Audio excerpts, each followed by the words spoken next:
Correlation समझने के लिए we have to go through 3 और 4 डेटा पॉइंट्स। सबसे पहला जो है दैट इज बिटकॉइन डोमिनेंस। ठीक है, तो बिटकॉइन डोमिनेंस चेक करने के लिए all you have to do on TradingView is you have to search for BTC.D। This is the bitcoin dominance chart, market cap BTC dominance percentage by crypto cap. ठीक है, इस पर click करते हैं। Now you can see this is the chart of Bitcoin dominance. अभी इसका क्या मतलब है, सबसे पहले ये समझ लेते हैं। आई थिंक पिछले एक वीडियो में हमने इथेरियम डोमिनेंस या शायद सोलाना डोमिनेंस डिस्कस किया था, बट इन दिस वीडियो पहले एक बार ये समझ लेते हैं कि बिटकॉइन डोमिनेंस एग्जैक्टली मीन क्या करता है। Going by the ratio, right, dominance in crypto context means कि आप बिटकॉइन का मार्केट कैप ले रहे हो and you are dividing it by the total market cap of crypto. How do we calculate the BTC market cap? So सबसे पहले आपको total crypto market cap देखना है, तो आप देख सकते हो यहाँ पे it is at 3.83 trillion, right.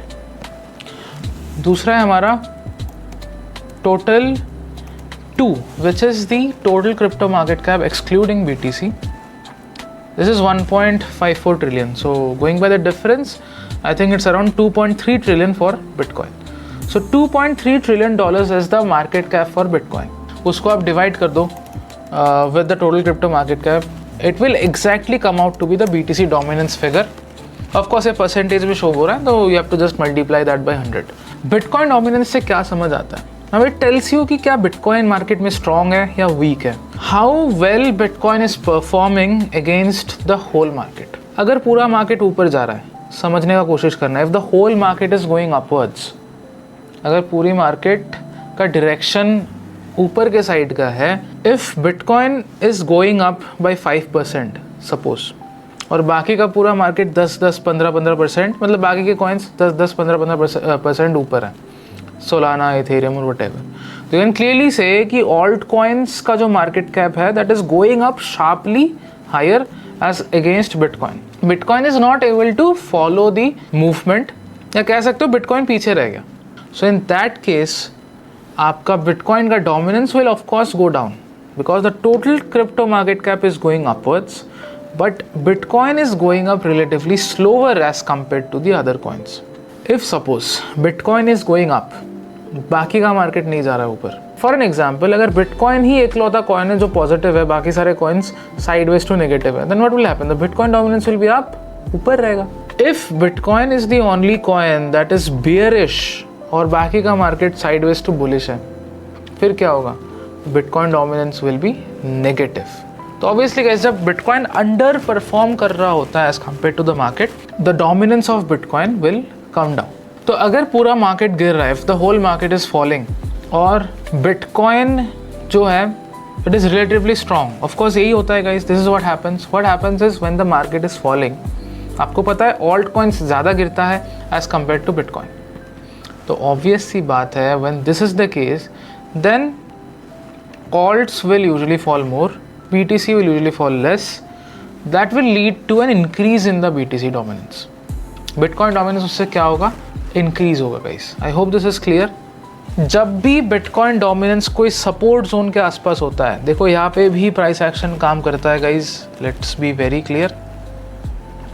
जब भी Bitcoin dominance कोई support के आसपास होता है, you need to understand कि either market में Bitcoin strong होगा, या अगर मार्केट बियरिश होता है तो bitcoin will fall less as compare to the other coins, या फिर कुछ तो ऐसा सिनेरियो होगा जहाँ पे bitcoin will outperform the market.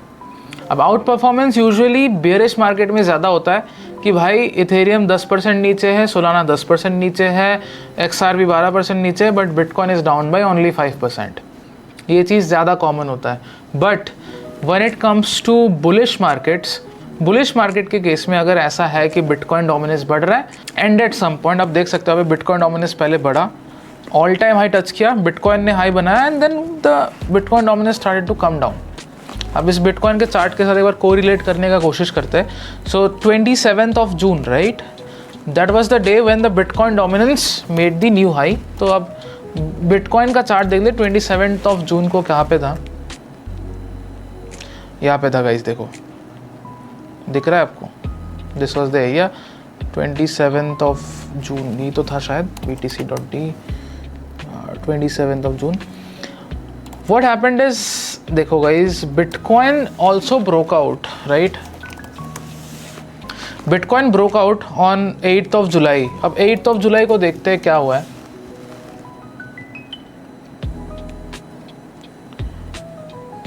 8th of July यहाँ से फिर गिरा ही है.